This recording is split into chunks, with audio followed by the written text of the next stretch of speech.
First overall pick of the WNBA draft, Paige Bueckers. Will she receive the Caitlin Clark eye gouging? Paige Bueckers, racially confused, speaks like a lot of your friends do. I always told guys, why do you guys speak different when you're talking to an African-American person? Caitlin Clark got beat up last year because Caitlin Clark was everything the women who she stood on the shoulders of weren't. She didn't get typical rookie treatment. She got sexist, racist treatment from sexist, racist women.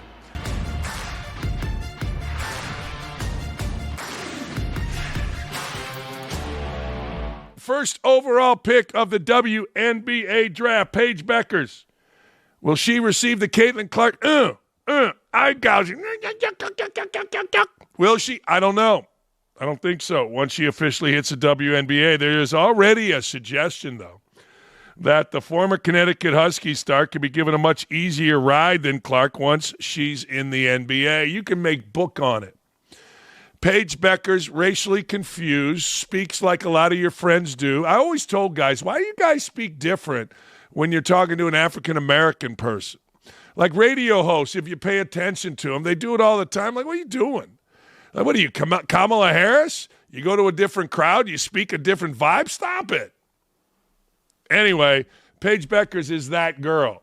A little racially confused, sexual orientation to be determined, but there is a lot of talk. Anyway, she's one of them. Caitlin Clark was not. Caitlin Clark was clearly heterosexual, handled herself with grace, just balled out and competitive as hell between the lines, but very nice, subdued, and hung out with her boyfriend off the court. That is a formula for disaster with the angry lesbians of the WNBA, particularly when you're Caitlin Clark and you dominate the scene, you dominate the ads, you dominate being on television and everything about television, which means on the best shows, which means in the best commercials. She's doing State Farm. Well, nobody knows who Kennedy Carter is until she knocked the crap out of him, so maybe Kennedy Carter gets to do, I don't know, anal warts medicine. Don't know. Don't care. Caitlin Clark got beat up last year because Caitlin Clark was everything the women who she stood on the shoulders of weren't.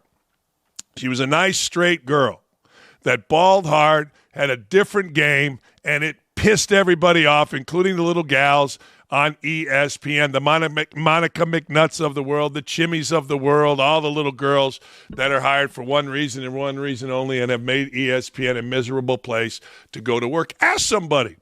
Ask them about being in the makeup room and the green room, which used to be a blast. Ask them. They'll tell you. Caitlin Clark really did get the rookie treatment during her early months with the fever. No, she didn't. She got racist, sexist treatment. She got absolute racist, sexist treatment and abuse. That wasn't rookie treatment they gave her. They tried to couch it that way. But when you see somebody knock somebody on their ass and one of the other rookies, Angel Reese, gets up and celebrates it, you know there's something deeper there, and there obviously was. So, no, she didn't get typical rookie treatment. She got sexist, racist treatment from sexist, racist women, period. Where many senior players and other teams seemed to take issue with how much fame she was enjoying, and they gave her some very rough treatment. Yeah, it was all racist, and it was all sexist. Say it for what it is. Just say it. Doesn't matter. Straight girl. White girl. Big headlines. That's all it was. And they weren't smart enough to understand that she is the rising tide. She is the chosen one, as they say. I hate to say that during Holy Week, but it came out of my mouth, and I guess I got to own it.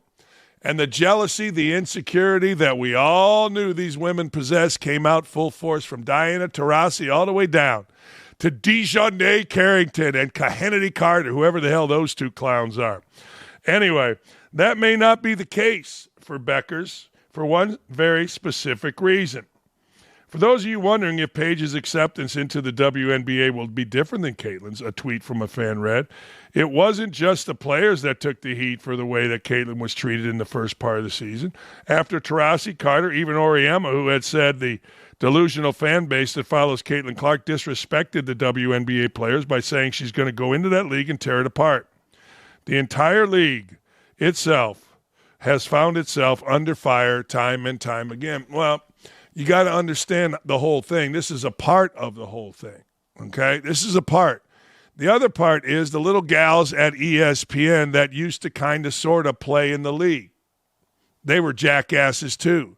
Monica McNutt showed herself to be either really stupid. It's like Coach Knight used to say to me, Dan, you're either really stupid or you don't listen. Which one is it? I'd go, Coach, I always listen to you, so I think I'm just dumb. The Monica McNutts and the Chimmies of the world and all the other clowns at ESPN that have tried to paint Caitlin Clark as popular for one reason, and that being a white girl, are either too stupid to watch the game or didn't watch the game. Yo, ladies, which one was it? Because if you watched the game, you saw a star. If you watched the game, you saw a game that was different. If you watched the game, you understood that white really had nothing to do with it. There have been a lot of black players come into the league with big headlines out of college. There have been a lot of white players. In fact, one, Sue Bird, is going into the National Basketball Hall of Fame. But see, Sue Bird is one of them, famously hooking up, and it's not going to stay. I'm telling you, it's not going to stay with Megan Rapinoe. So she's one of them. So she doesn't get touched. She doesn't get beat up. The ladies of the WNBA are racist, sexist, and insecure, and they can't stand, for whatever the reason, that Caitlin Clark has a better game than they've ever had, any of them, even the white ladies. So it drives them all mad, and it starts with a coach, Cheryl Reeves, who is too dumb to handle being asked about Caitlin Clark, to Dawn Staley, who finally was at least smart enough in her little whatever it is fashion to say they made a mistake not putting Caitlin Clark on the Olympic team, to all the broadcasters that have to live, quote, and I've heard them say this, so this isn't me, in their community. So you got to live in your community, which means you got to bash the white girl, which means you got to bash the white star, or else you can't go back to your community. That's what I've heard them say, and it's insane to me. Who gives a shit? You're on TV. You have a job to do. Be honest. You know, I had to live in Indianapolis. Indiana basketball is my community, and I had no problem ripping Indiana basketball either on ESPN, Sirius XM radio, my radio show, or here. Why? Because I'm a damn professional. And believe you me, my community, being an Indiana basketball legend, is massive. Everywhere I go, play golf. Some people are mad at me. Some people think I'm honest. Go over to the store last night. Some people are like, man, why are you always ripping on Indiana basketball? Other people are like, hey, Dan, what do you think about the new signing, a kid named Wilkinson? I get it. But when you're doing a job, you're supposed to be a professional. That's what they say anyway.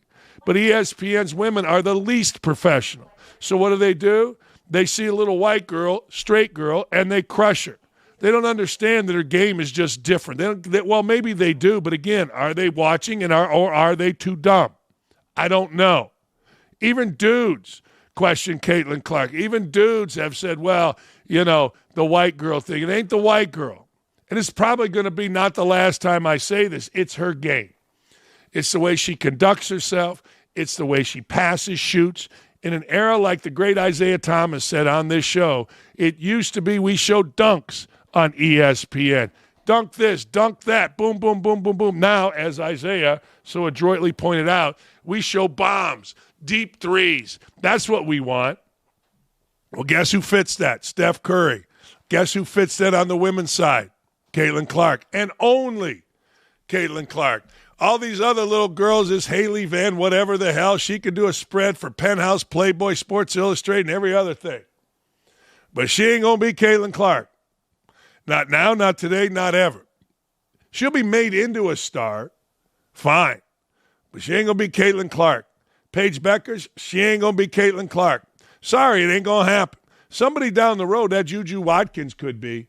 But that game translates, ladies and gentlemen, and much to the chagrin of the Taurasi's, of the Carters, of the Oriemas, of everybody involved, she ain't going away anytime soon. And I'm glad, because I live here in Indy, and I get to enjoy the ride. It's great. Travis Hunter is standing on business. You know, at this show, we like standing on business. Hey, we stand on business here, Nick. Our guy Nick didn't invent the phrase, but he brought the phrase into my lexicon. And last night we stood on business. We saw an opportunity. That, again, I've said it 3 times because I love this.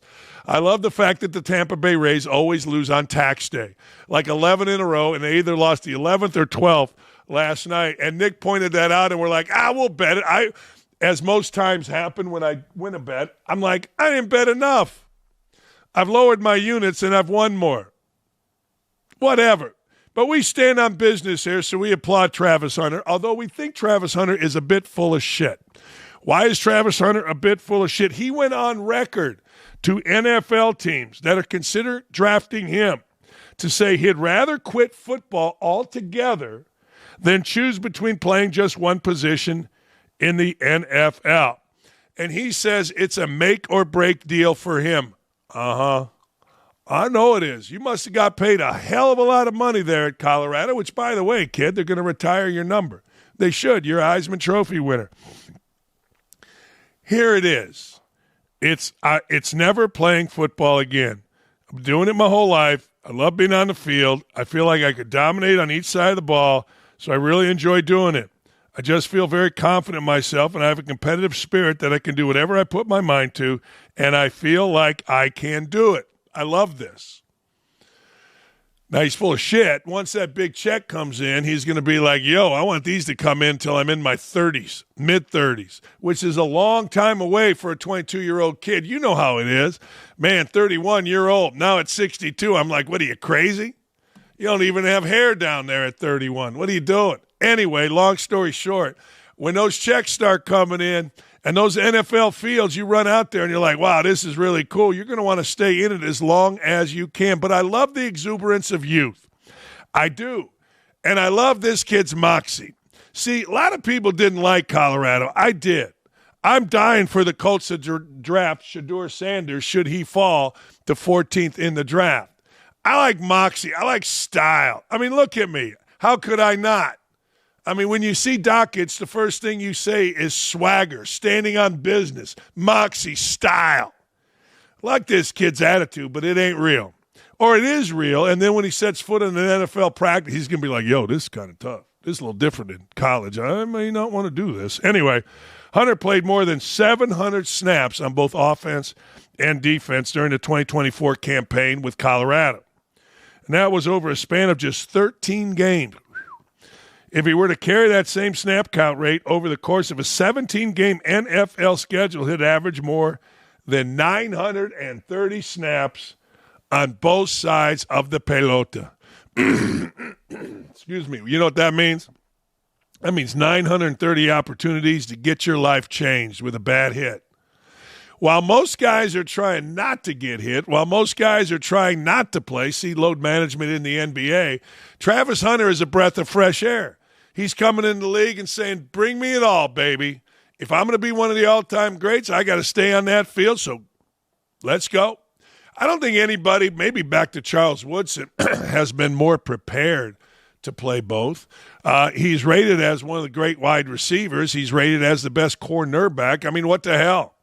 Now, I do have to say, against some of these elite wide receivers, which he did not face at Colorado, it might be a little tough after running down, hey, Travis, go long on a post pattern. All right, third down. We don't hit him. He's got to go to the sideline and get his mind right for defense and all of a sudden guard A.J. Brown. That might be tough.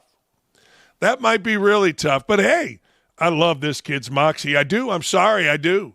I love everything about it. I want him to get a shot. I want him to be the first all-pro on both sides of the football. I do. And I want Shedeur Sanders to be the starting quarterback for the Colts. I do. Hope he falls to 14, and then our guy Ballard has a decision to make. I don't know. I don't know why you guys don't like Colorado. I like Colorado. One former PGA pro, Steve Elkington, wanted CBS broadcaster to jab Rory McIlroy more after missing his par putt on the 18th green that would have won him the green jacket without needing a playoff. All right, let me stop right there. If you're wanting Jim Nantz to, quote, jab anybody, then you haven't been paying attention to Jim Nantz. Dan, you're either not smart enough or you haven't paid attention. Which one is it? Coach.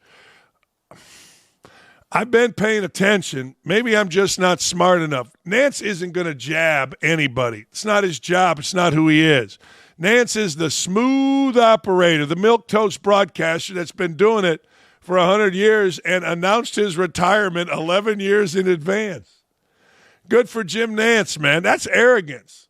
That's assuming the network wants to keep you, which he assumes probably correctly. But Elkington's not, well, he's not having it. This could be the greatest collapse in golf history. And CBS says we have a playoff. Well, let me address something to Steve Elkington as a guy that was the best in the history of ESPN calling college basketball games. The picture's right there. Like, you don't have to say anything other than show the picture on TV. Now, if you're doing PGA radio, you got to talk about where it went, how it went, but everybody saw it. And it's really not Nantz's place to be critical. Trevor Immelman, the analyst, now that's where he could have been critical. I'm critical of Nantz because he wouldn't shut up. Like, usually Nantz isn't in that category of college basketball announcers that just talk. He's usually not. But damn, he kept talking and talking about Rory McIlroy being a kid and blah, blah, blah, blah, blah. In that hushed tone, shut up. But this wasn't wrong. We all saw what happened. And you let it breathe, Elk. You let the crowd react. You use and you watch the expressions of the competitors to guide where you go as opposed to talk over. If, and he did, miss the putt, then Trevor Immelman should have been the guy to explain why. Did he choke? How did he choke? What was he feeling? That's his job, not Nantz's job. There's a little TV education for you. Elkington continued to critique McIlroy, saying his approach on 18 from 125 yards out is about as easy as it comes for pros. That was a wedge right into the right bunker on 18. A wedge. A wedge. Now, Elkington is as old as I am.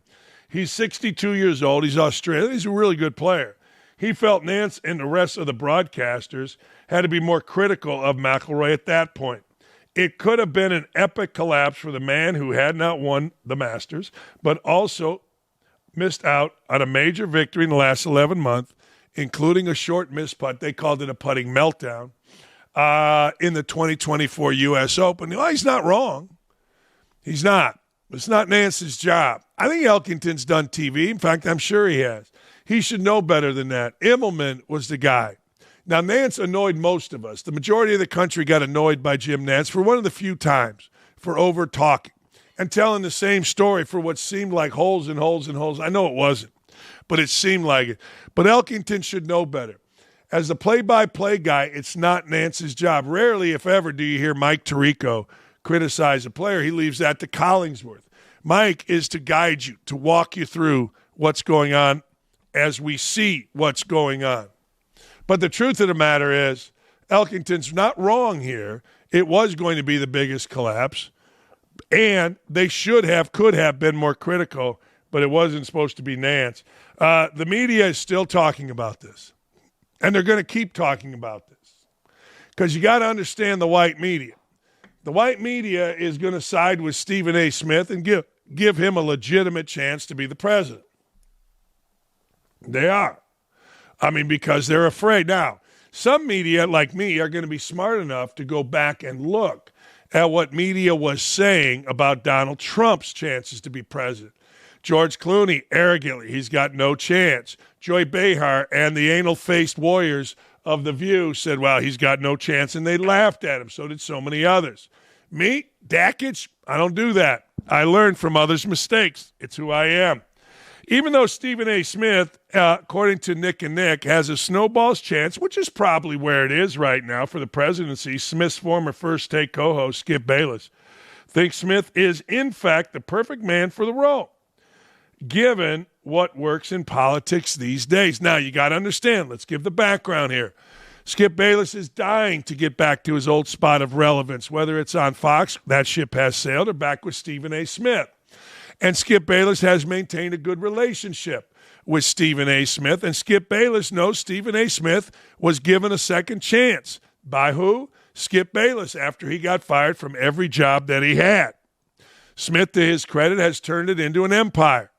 Bayless wants that second chance, the same one given to old Club Shay Shay. Club Shay Shay. Anyway, long story short, if the primary requirement, Bayless says, for president in today's America is being telegenic, no, it's not. It has nothing to do with it. How's that the primary requirement? Let me stop you right here. Primary requirement in this last election was actually having a plan, actually not being a dumbass, actually not being in one case a vegetable and the other case a complete dumbass that didn't know what the hell she was talking about, and obviously with Biden didn't know who the hell he was talking to or where he was. There's a clip on Defiant L's, 9 in a row, of Joe Biden just being Joe Biden.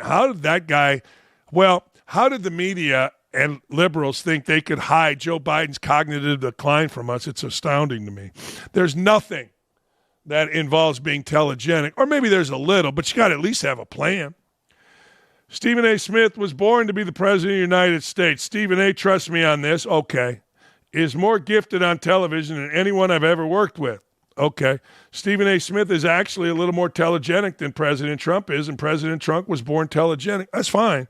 But people trust Donald Trump to bring our nation back. In fact, the new thing, and boy, would I like this, we get rid of income tax and use the money from the tariffs Trump is putting on these poor bastards, these sweet bastards, as my friend Ricky Cobb would say, from other nations.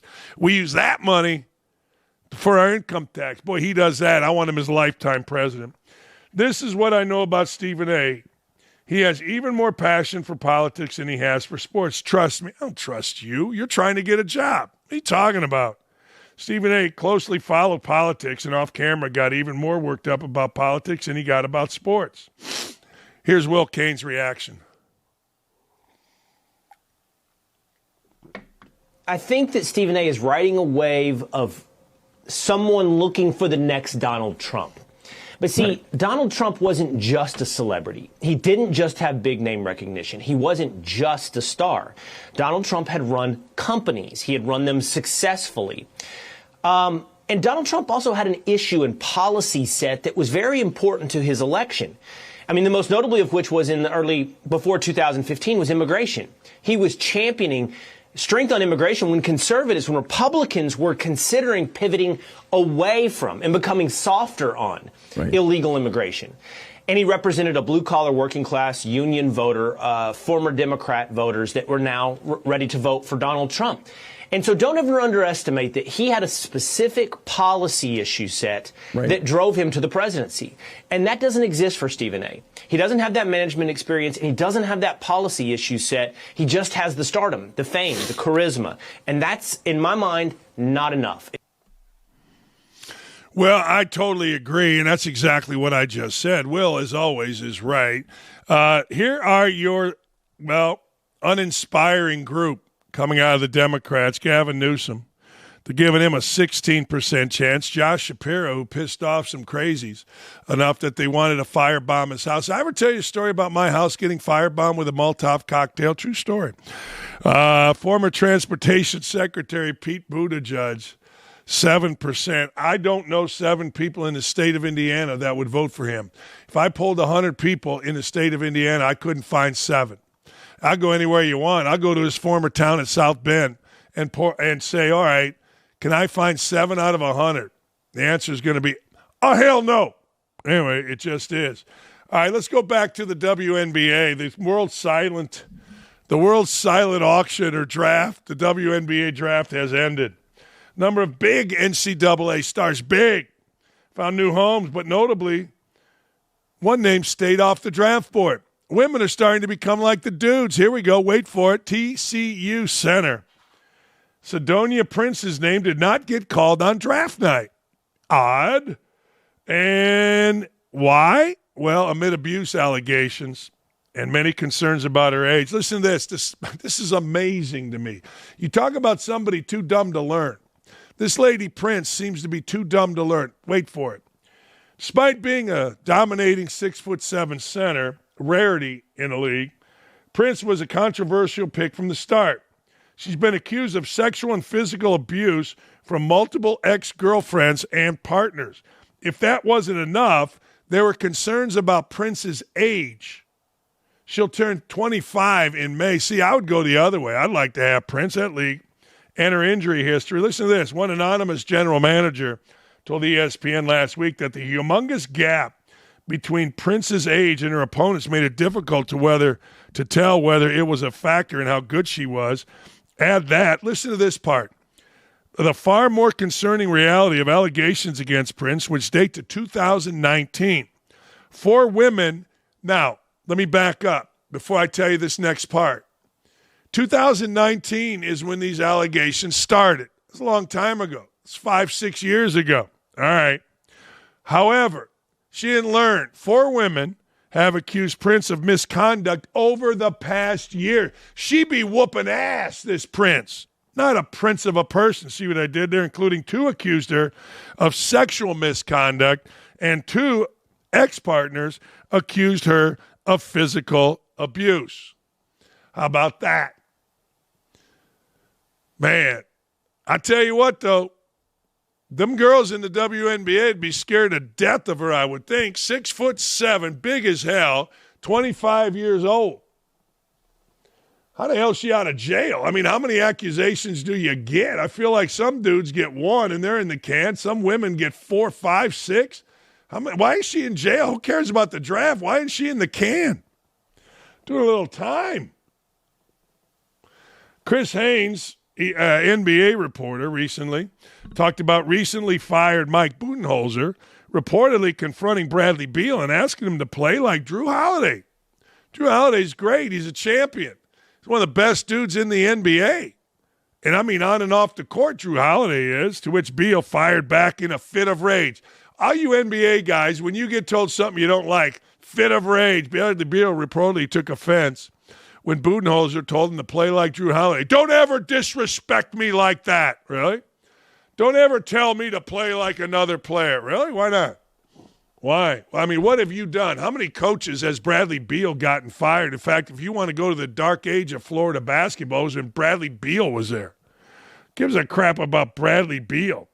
Here's fan media reaction. Keep Bradley Beal as far away from your squad as possible if he's unwilling to play defense and win games. Good Lord. That's exactly what Jrue Holiday did, and be a great dude doing it. Bradley Beal is offended by being compared to Jrue Holiday? That tells you everything you need to know about his commitment to winning. He really thought this shit would be easy and they could win on talent alone without sacrifice, no sacrifices?